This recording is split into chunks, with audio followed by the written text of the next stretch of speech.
अब सबसे बड़ी प्रॉब्लम ये थी हमें कि हमारे पास नॉलेज नहीं थी। ये कमेंट आता था कि भाई तू तो कड़िया है। छोटा मुनाफे में होता है या घाटे में होता है, आप भी जानते हैं। तो राजस्थान में आप जानते हैं थोड़ा टफ होता है पढ़ाई वगैरह। मैंने सुना राजस्थान में सबसे ज्यादा पर्ची बांटी जा रही है। नहीं, ये तो यूपी का था हाल। नमस्कार दोस्तों, मेरा नाम अनिल बामणी और आपका फिर से स्वागत है एचके टॉक्स यानी हरियाणा के कंप्यूटर में। और आज मेरे साथ मौजूद है जानी मानी हस्ती, राष्ट्रीय मीडिया प्रभारी कृष्ण पत्रकार। तो राम राम जी। नमस्कार जी, राम राम जी, जय श्री राम। तो जितने भी हरियाणा के कंप्यूटर चैनल के माध्यम से हम ही सब भाई सुन पा रहे हैं, सभी को नमस्कार, सत श्री अकाल, जय भारत।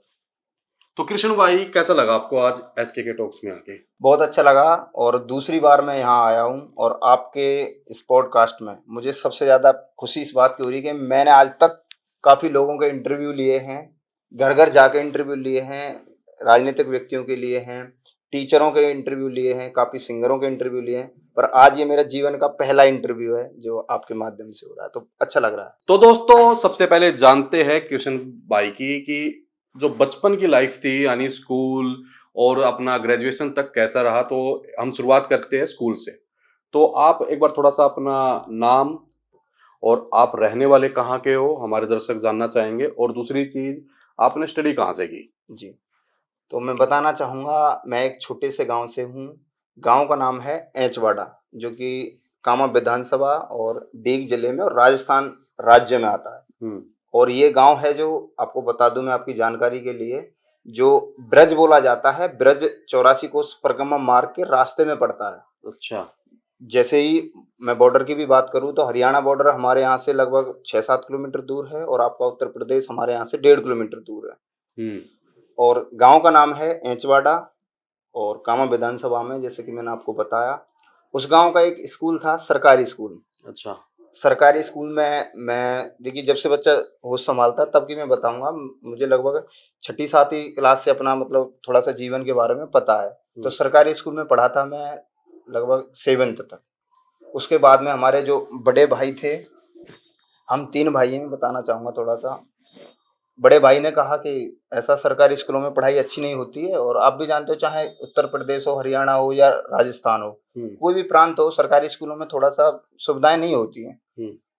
हमारे बड़े भाई पढ़े हुए थे, अच्छे पढ़े हुए थे, उन्होंने कहा कि इनको पिताजी से तो प्राइवेट स्कूल में पढ़ा लेते हैं। हम 2 भाई थे, मुझसे बड़ा है जो, मैं उसके बारे में भी बताना चाहूँगा बाद में जब आप पूछोगे। तो उसके हम दोनों भाइयों को प्राइवेट स्कूल में एडमिशन दिला दिया। उसके बाद 10th हुई, 12th हुई। उसके बाद फिर ग्रेजुएशन की बात करें तो ग्रेजुएशन भरतपुर में जाके हुई हमारी, जो बीए वगैरह हमने करी थी वो भरतपुर में जाके करी। उसके बाद ग्रेजुएशन के साथ में ही ग्रेजुएशन तक तो बाद में आएंगे, एक बार स्कूल का मुझे बताओ। आपकी जो 12th क्लास है जी, वो उसी स्कूल में हुई सरकारी में, या आपने नहीं नहीं, 7वीं क्लास के बाद कोई प्राइवेट हाँ, स्कूल? प्राइवेट स्कूल था, हमारे बगल के गांव में था, गोल्डन स्कूल का नाम है। और हमारे बड़े भाई के मित्र थे राजेश जी, उनका अच्छा। स्कूल था, उसमें एडमिशन किया। वहां से हमने 8th 9th और 10th की थी। 10th के बाद में फिर कामा में एडमिशन लिया, मैथ साइंस में। अच्छा, हाँ, मतलब यानी कॉमर्स। हाँ, कॉमर्स बायो उस तरीके से मैथ होती है। तो मैथ अच्छा। साइंस जिसमें मैथ, केमिस्ट्री, फिजिक्स 3 सब्जेक्ट होती अच्छा, हैं मेडिकल मेन। से वो क्या नॉन मेडिकल में हाँ हुआ? हाँ हाँ, ठीक है जी। उसके बाद वहाँ संस्कार स्कूल है कामा में, जितने भी हमारे आसपास के सभी जानते हैं, नामी स्कूल था, अच्छा स्कूल था। फिर 11th में साइंस में एडमिशन लिया, क्योंकि मुझसे बड़े भाई थे, वो एक क्लास आगे चल रहे थे। तो अच्छा। जो जो वो करता जा रहा था उसके पीछे मैं चलता जा हाँ, रहा यही था। होता है घर में कि भी बड़े भाई ने ये कर लिया तो हम भी यही कर लेते हैं। उसकी परसेंटेज भी अच्छी थी 10th क्लास में, उसके अपने स्कूल के अंदर जैसे टॉप बच्चे होते हैं, टॉप 5 में उनका नाम था। तो उस तरीके से भाइयों ने मेरे से भी बोला, हालांकि मैं पढ़ने में इतना होशियार नहीं तो था। मतलब जो आपने ये मेडिकल मतलब नॉन मेडिकल ली थी, उस टाइम माइंड में क्या था कि भाई मेरे को इंजीनियरिंग लाइन में जाना है या बीटेक वगैरह करनी है, देखिए, या ऐसे ही बड़े भाई ने ले जी रखी है जी तो छोटा भाई जी जी, लेगा? मैं उसके बारे में भी बताना चाहूंगा। ऐसा हुआ, और मेरी आदत है, मैं हमेशा सच बोलता हूँ, क्योंकि ये है इंटरव्यू और ये भविष्य का पहला इंटरव्यू है। और मैं कभी भी, हालांकि कोशिश करता हूँ सच्ची बोलूं, पर कभी कभी सिचुएशन आ जाती है तो वो बात अलग है। मेरे बड़े भाई ने, उसकी अच्छी परसेंटेज थी और राजस्थान में आप जानते हैं थोड़ा टफ होता है पढ़ाई वगैरह। तो राजस्थान में टफ होता है? जी। मैंने सुना राजस्थान में सबसे ज्यादा पर्ची फाँक की जाओ यार। नहीं, ये तो यूपी का था हाल। और देखो हरियाणा का मुझे इतना नहीं पता, पर ज़्यादातर हमारे यहाँ जो बच्चा अगर राजस्थान में थोड़ा-सा, मैं देखो बुराई नहीं कर रहा हूँ, आज हुँ, से पहले की बात कर रहा हूँ, जब हम पढ़ते थे। अब तो यूपी का भी बहुत अच्छा सुधार हुआ है। हुँ, तो बड़े भाइयों ने मैथ साइंस ले रखी थी, तो उन्होंने कहा कि आप मैथ ले लो। हुँ, मैथ से क्या आपके सभी रास्ते खुल जाते हैं, आप हुँ, इंजीनियरिंग लाइन में जा सकते हो, मेडिकल लाइन में जा सकते हो या कहीं भी जा सकते हो। अगर आप आर्ट वगैरह से पढ़ना चाहें, जबकि मेरी इच्छा थी आर्ट से पढ़ने की, मैं अपनी बता रहा हूँ। और एक दिन मैं 11th में जैसे ही एडमिशन हुआ, उसके बाद जैसे स्कूल में जाते हैं ना 10th के बाद, हुँ, तो मैं एक दिन आर्ट की क्लास में भी बैठा था। अच्छा। इनाम का स्कूल है हमारे यहाँ, उसमें मैं पढ़ने गया, तो एक दिन वहाँ जाके पढ़ा, पढ़ के आया। उसके बाद मेरे भाई ने, जो मुझसे आगे थे, बलराम जो फौजी हैं आज की डेट में, उन्होंने कहा तुम मैथ लो, ज़्यादा से ज़्यादा क्या होगा, परसेंटेज कम बनेगी या फिर फेल हो जाओगे, अगली बार में तो हो जाएगा। क्योंकि मैथ साइंस की आज की डेट में वैल्यू है, और आप एक तरीके से साइंटिस्ट अगर कुछ हुँ, भी नहीं बन पाओगे, तो नॉलेज तो रहेगी आपके पास, क्योंकि आगे भी आप कंपटीशन की तैयारी करोगे, तो आपको मैथ अनिवार्य है, बायो आपकी अनिवार्य है, फिजिक्स आपकी अनिवार्य है। हुँ, तो मैंने कहा यार ये भी बात सही है, पर जब घर वाले ये करें ज़्यादा से ज़्यादा क्या होगा, फेल हो जाओगे। हुँ, मैंने कहा चलो कोई नहीं, देखते हैं। फिर उसके बाद में फिर मैंने मैथ साइंस में एडमिशन ले लिया था। अच्छा।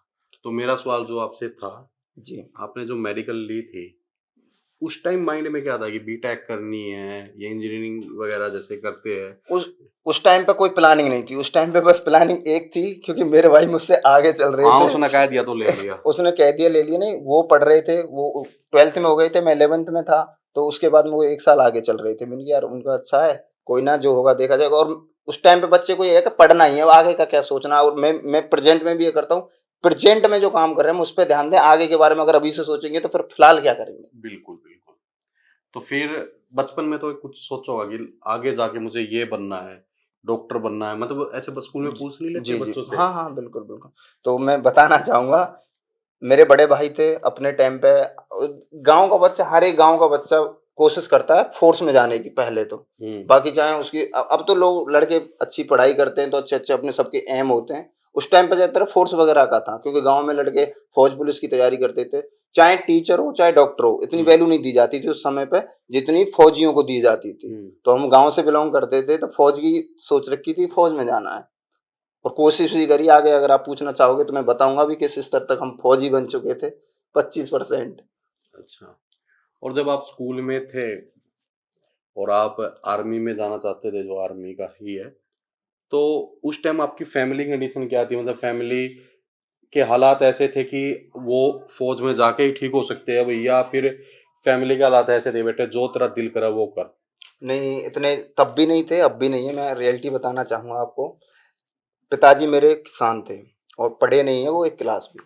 हमारे पिताजी 6 भाई थे, मेरे पिताजी सबसे छोटे थे, और या तो छोटा मुनाफ़े में होता है या घाटे में होता है, आप भी जानते हो।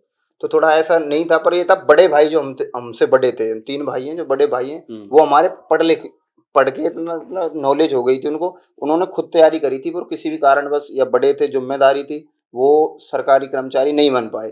पर उनका एक सपना था कि मैं बनूँ या ना बनूँ, मैं अपने छोटे भाइयों को एक दिन वहाँ पहुँचा के मानूँगा जहाँ मैं नहीं पहुँच पाया। जैसे एक हुँ, पिता सोचता है कि मैं नहीं बन पाया, मैं अपने बच्चों को बनाऊँगा। हुँ, उस तरीके से बड़े भाई ने हमें ये सलाह दी थी। अच्छा। तो फैमिली का हालात मतलब ऐसे मिडिल क्लास फैमिली। नॉर्मली थे, पिताजी खेत भी नहीं था ज़्यादा, पर ये था दूध-वूध कढ़ाते थे, भेड़-बकरी का भी पालन करते थे, तो नॉर्मली था सब कुछ।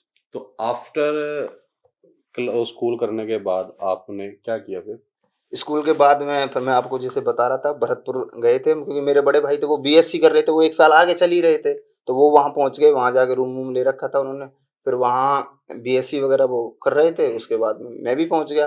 अब मेरी प्लानिंग थी एनसीसी करने की, क्योंकि फ़ोर्स में ही जाना था, और एनसीसी ज़्यादातर सब जानते हैं। हुँ, तो एनसीसी से क्या उस टाइम पे इंडियन आर्मी का रिटर्न नहीं देना पड़ता था, ओनली हाँ, फॉर फिजिकल करना पड़ता था। तो मैं गया, मैंने वहाँ रनिंग वगैरह थी एनसीसी की, वो करी, उसमें रनिंग वगैरह में पास हुआ। उसके बाद एनसीसी में एडमिशन लिया सन 2019 में। अच्छा। 2019 में, जी। फिर उसके बाद उसके बाद एनसीसी करी 3 साल। कॉलेज नहीं किया? नहीं, बीए उसके हमारे साथ एनसीसी बीए के साथ ही होती है। पहले कॉलेज में एडमिशन, कॉलेज के बाद फिर एनसीसी के फॉर्म भरते थे। लेकिन मुझे एक चीज़ नहीं समझ में आई, जी, आपने जो स्कूलिंग खत्म की है वो की है नॉन मेडिकल से, और फिर आपने जो कॉलेज में एडमिशन लिया है वो लिया आर्ट में। आर्ट में। ये समझ नहीं आ रहा जी, थोड़ा मैं सा। बताऊँगा उसका रीज़न। मेरे बड़े भाई थे बीएससी वो कर रहे थे, तो वो आर्मी की तैयारी कर रहे थे, तो वो प्रॉपर पढ़ाई पे ध्यान नहीं दे पाते थे। और हमारे यहाँ राजस्थान में आपने बोल दिया टिप टाप वाला, ऐसा कुछ भी नहीं था। तो जब उनकी एक सब्जेक्ट में बैक आ गई, तो मैंने सोचा यार वहाँ अगर हमारी एक सब्जेक्ट में बैक आ जाती तो हमारी एनसीसी पे फर्क पड़ेगा।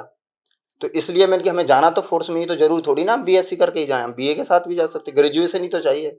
तो ग्रेजुएशन के लिए फिर हमने बीए डाली, बीए के साथ में एनसीसी डाल दी, एनसीसी में नंबर आ गया, फिर एनसीसी की थी। फिर एनसीसी आपने 3 साल कंप्लीट की।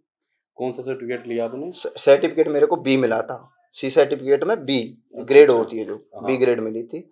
और उसके बाद हालांकि मैं एनसीसी में सीनियर भी रहा था, आप कमांडर थे? कमांडर ऑफिसर भी रहा था, सीनियर कमांडर ऑफिसर, और वो लाइफ भी अलग ही थी।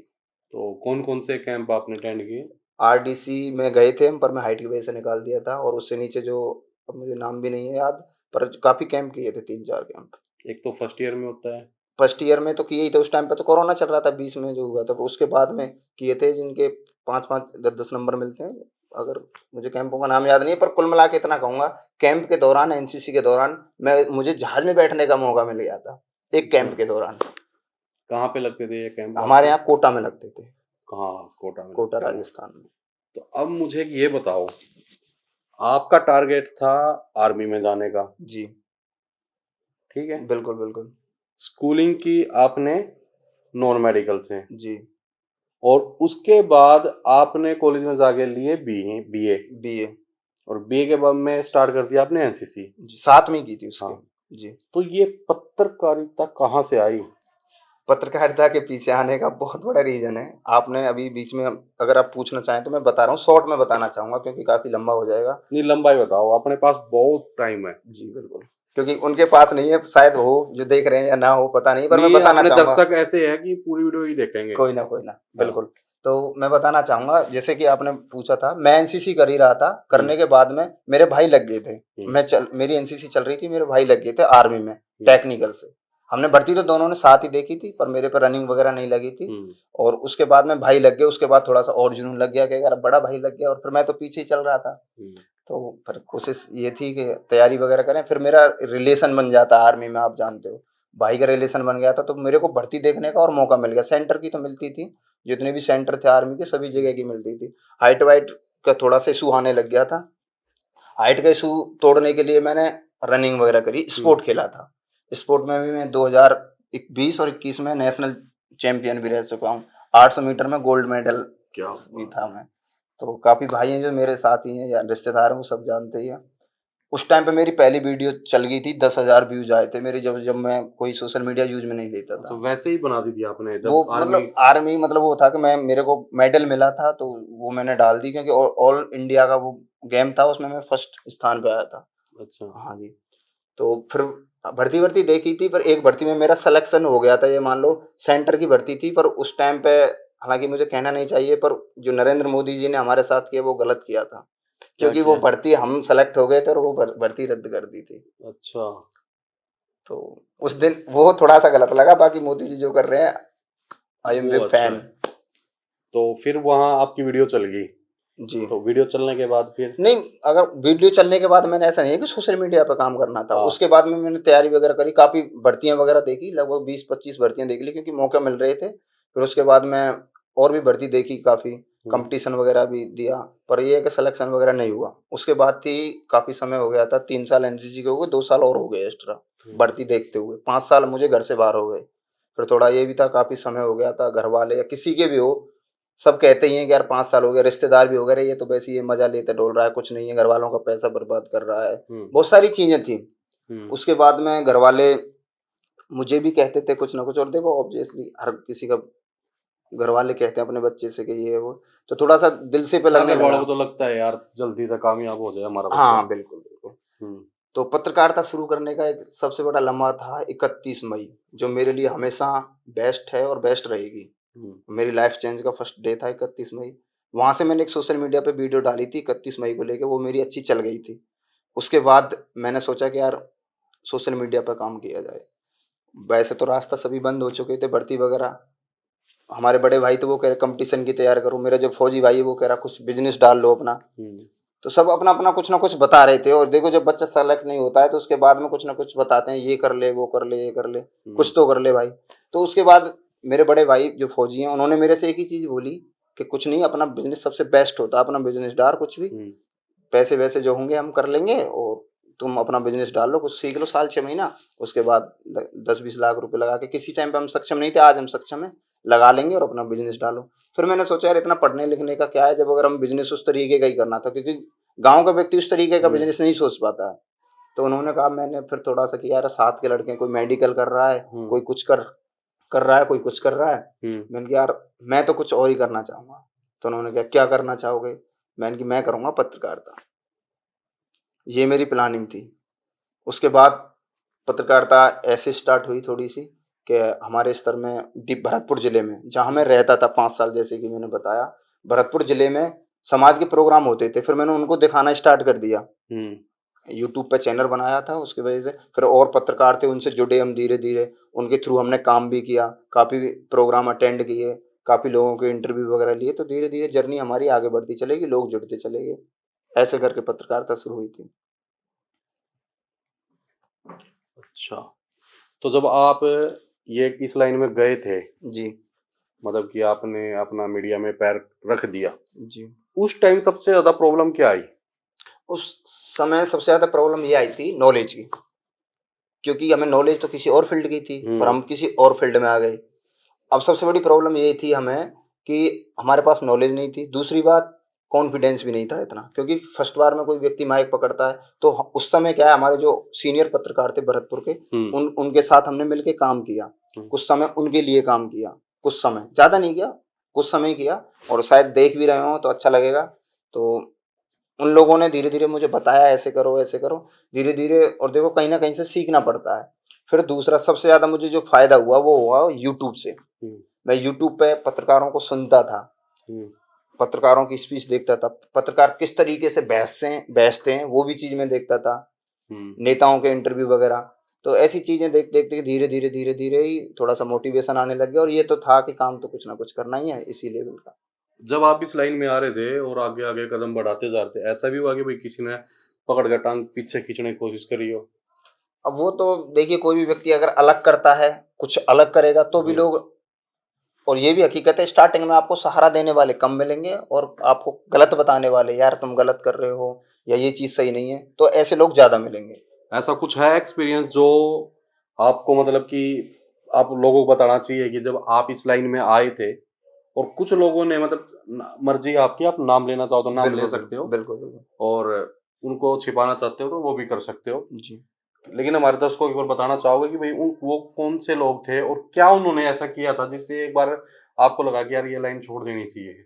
स्टार्टिंग में आता है जब स्ट्रगल फेस होता है, अर्निंग होती नहीं है स्टार्टिंग में, मेहनत ज़्यादा करनी पड़ती है, और जब पाँव खींचने वाले, ठीक है, और जब पीठ पे थपथपी देने की बजाय पीठ पे चाकू मारने वाले ज़्यादा आ जाते हैं, तो थोड़ी-सी हो जाती है। जी, उसके लिए मैं बताना चाहूँगा, और ये आपका बहुत अच्छा सवाल है।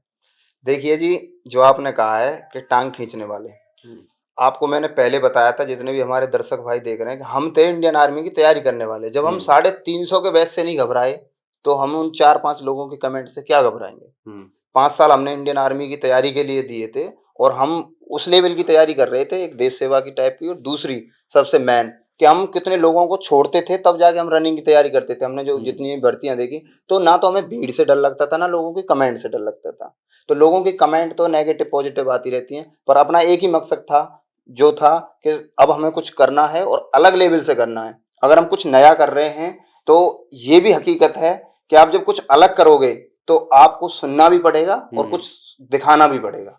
तो कुछ कमेंट कैसे-कैसे कमेंट आते थे? कमेंट आते थे, सबसे पहला कमेंट जो मैं आपको बताना भी चाहूंगा, हुँ, जैसा कि आपको पता है ऊपर वाले की यहाँ से दो तरह के ही कलर के ही लोग आते हैं, हुँ, सांवले, काले और गोरे। ठीक है हुँ। जी।